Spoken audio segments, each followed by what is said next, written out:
Comment écrire un texte? Lorsque vous écrivez en lambda, il est très important de distinguer si vous écrivez des mathématiques. Comme dans ce cas, 3 à la seconde, cosinus de alpha, racine ou fraction. Ou un texte alphanumérique. Ce n'est que dans le contexte mathématique que les fonctions de reconnaissance de la structure de tous les éléments, ouverts et fermés, sont actives, ou les fonctions compensatoires, telles que la duplication de l'expression, ou la structure d'affichage, ou la calculatrice elle-même. Par défaut, lambda est évidemment configuré pour écrire en mathématiques. Mais parfois, il peut être utile de saisir du texte à la place.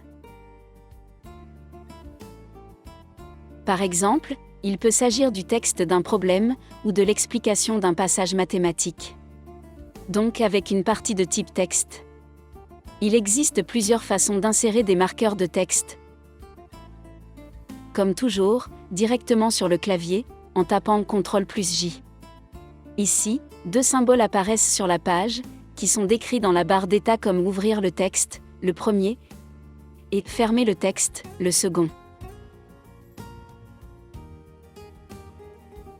À l'intérieur, il est possible d'écrire du texte directement à partir du clavier.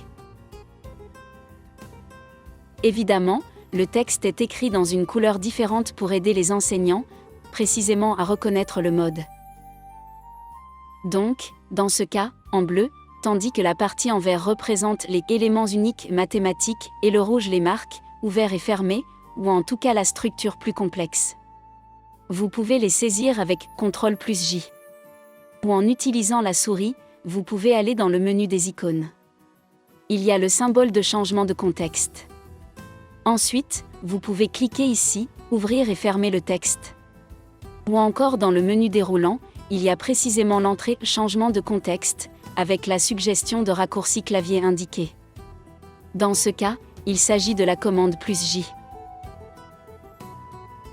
Toutefois, si l'on souhaite également écrire une partie mathématique dans l'environnement texte, par exemple, j'entre une racine ici au milieu, je tape d'abord CTRL+R, de cette façon le système ferme la partie texte et en ouvre une autre.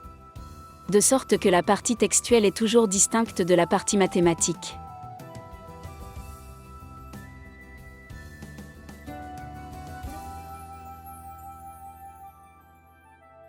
Enfin, la dernière chose à dire est qu'il est toujours possible d'insérer une partie de texte dans la partie de texte, copiée par exemple de Word, et collée ici.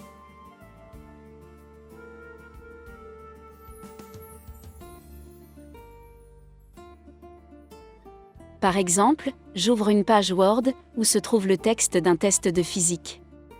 Il est possible de le sélectionner, de le copier, puis de le coller directement dans Lambda. Ceci est intéressant par exemple pour la transcription de textes scolaires en lambda. Ou pour transcrire rapidement le texte de problème, car il est précisément possible de réutiliser des parties textuelles de documents existants et de les insérer par copier-coller, toujours sous forme de texte alphanumérique.